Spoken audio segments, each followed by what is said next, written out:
Hello friends, and welcome back to the Brockopp side, and of course, happy Valentine's Day, you know, the special day where you're supposed to spend it with that one person you really love a lot, and you're spending it with me.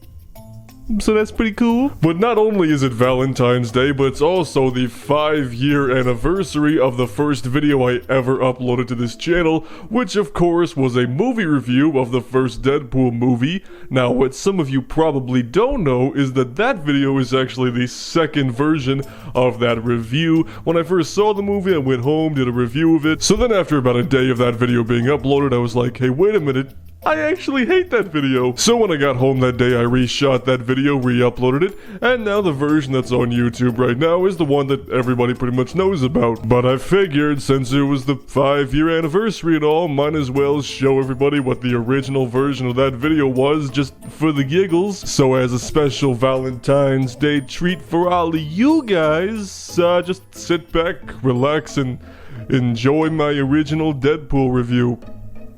And, yeah. I'm gonna go sit in the corner and rethink my life now.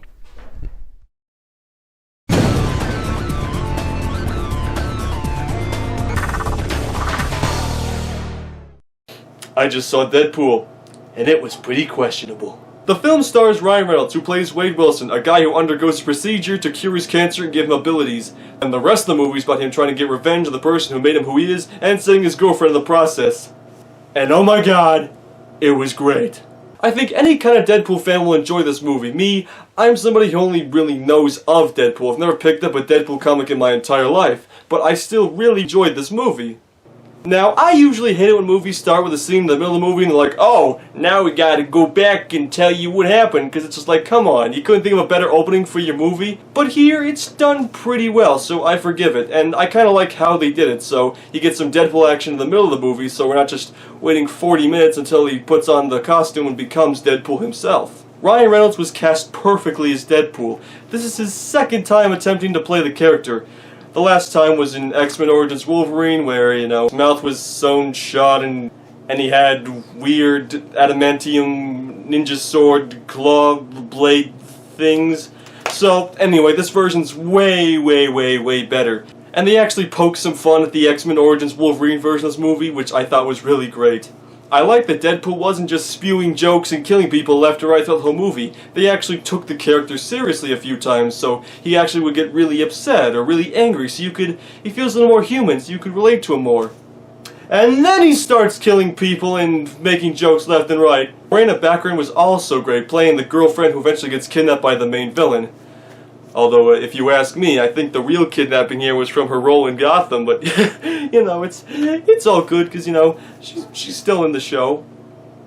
Please tell me I'm not the only one that likes Gotham out there. This whole thing takes place in the X-Men universe, which I really like. It pokes fun at the timeline a little bit, how it's all screwed up. Come on, Deadpool, we're going to see the Professor.